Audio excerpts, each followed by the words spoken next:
Olá, gente. Me chamo Wagner, propulsando do curso de Pedagogia pela Universidade Estadual do Maranhão, UEMA, e hoje estou aqui para falar sobre as reformas educacionais no Brasil. É um tema muito amplo e para a gente entender, temos que falar desde o descobrimento do Brasil até os dias atuais. Vou fazer um breve resumo da época do regime militar até os dias de hoje. Só que, para começar, eu tenho que falar a origem da educação no Brasil, que foi depois do descobrimento pelos padres jesuítas. Foi a primeira forma de educação no Brasil. Agora, falando sobre a época do regime militar, o regime militar foi uma forma de governar o Brasil que durou de 1964 até 1985. E durante o regime militar, os educadores eles foram muito perseguidos. Um exemplo disso é Paulo Freire teve que se exilar no exterior, perseguido durante a ditadura militar. Anísio Teixeira ele foi assassinado.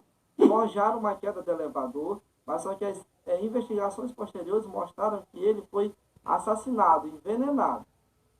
Como que era a política educacional durante o regime militar? Durante o regime militar, os militares eles estavam inspirados numa ideia chamada de teoria do capital humano, que veio dos Estados Unidos. E o que era essa teoria do capital humano?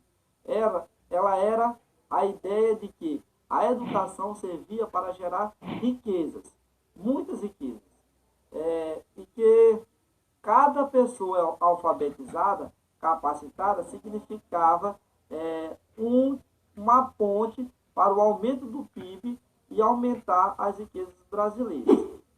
Em 1968, o governo militar tomou a primeira grande medida na área da educação. E qual foi essa primeira grande medida?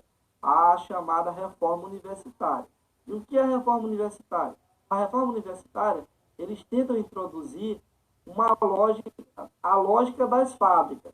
Universidades passam a ser organizadas em departamentos, separadas por área de conhecimento ou por profissão.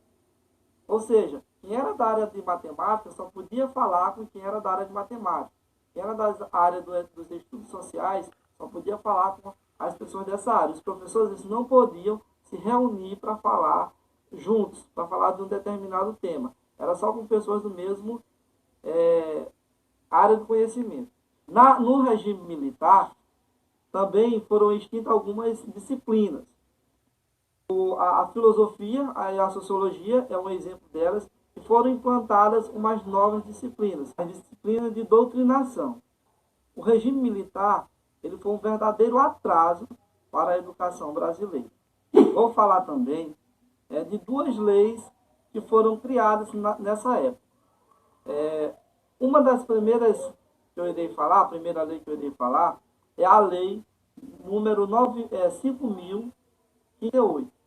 A principal característica dessa lei era o direcionamento das universidades para o mercado de trabalho. Ou seja, as universidades eram direcionadas especificamente para o mercado de trabalho. E a outra lei é a Lei 5.692/71.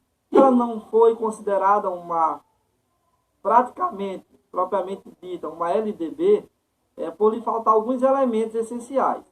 Que elementos são esses? Ela preocupava-se apenas com o ensino da pré-escola, primeiro e segundo graus, que hoje é o ensino fundamental menor e o ensino médio. Ela não tratava do ensino superior. Essa foi a primeira característica que ela não se tornou uma LDB. E ela também ficou em vigor até 1996, que foi quando foi criada a atual LDB. Outra característica dessa lei era que o ano letivo tinha apenas 180 dias. Então, hoje, nós temos um outro total de dias letivos durante o ano e, por isso, ela não foi considerada uma LDB. Também irei abordar um pouco sobre a teoria histórico-crítica. Essa teoria ela foi criada pelo pedagogo brasileiro Demerval Saviani. E essa teoria ela tem como foco a transmissão de conteúdos científicos por parte da escola, porém sem ser conteudista. Ou seja, sem passar uma quantidade enorme de conteúdos, sem se preocupar com o desenvolvimento intelectual, cultural e de raciocínio lógico do aluno. Essa teoria ela preza pelo acesso aos conhecimentos e a sua compreensão por parte do estudante, para que este seja inclusive capaz de transformar a sociedade. Dentro desse processo de mudanças no ensino brasileiro, a Constituição de 88, que é a nossa Constituição, que está todos os nossos direitos, ela também nos propôs algumas mudanças vistas desse processo. A Constituição nos... Primeira delas, uma das primeiras conquistas, o direito ao ensino fundamental para todos os cidadãos, de forma gratuita e obrigatória, independente da idade. Que até antes da Constituição, o ensino não era obrigatório. E depois da Constituição, o ensino fundamental passa a ser obrigatório, independente da idade da pessoa. Uma outra conquista dentro da Constituição para o ensino foi a conquista dos 200 dias letivos, que até então era 180 dias, como falado ainda há pouco. Então, com a Constituição, passaram a ser 200 dias letivos durante o ano. Uma terceira conquista é a preocupação com a valorização do magistério e a qualidade do ensino. Antes da Constituição, o magistério era muito desvalorizado. E a Constituição vem valorizar o magistério, os professores, a profissão de professor. Além da Constituição Federal de 88, temos também uma outra lei que regulariza o ensino no Brasil. Qual é essa lei? A atual LDB de 1996.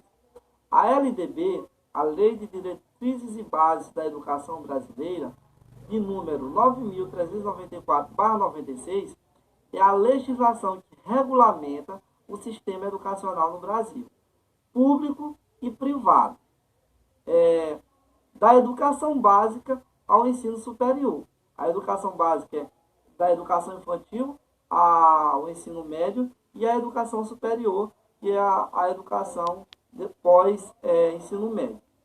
Ela divide a educação brasileira em dois níveis, a educação básica e o ensino superior, como eu já havia falado para vocês antes.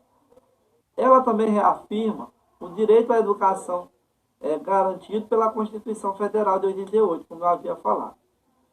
Ela estabelece os princípios da educação e os deveres do Estado em relação à educação escolar pública e definindo as responsabilidades em regime de colaboração entre a União, o Estado, o Distrito Federal e os municípios.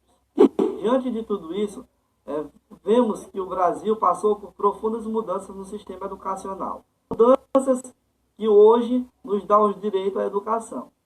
Tanto é que, se não fosse pela conquista na área da educação, hoje o Brasil teria um nível de analfabetismo elevadíssimo. Então, a LDB, juntamente com a Constituição Federal e as conquistas ao longo da história, vieram trazendo melhoras significativas para o sistema educacional brasileiro.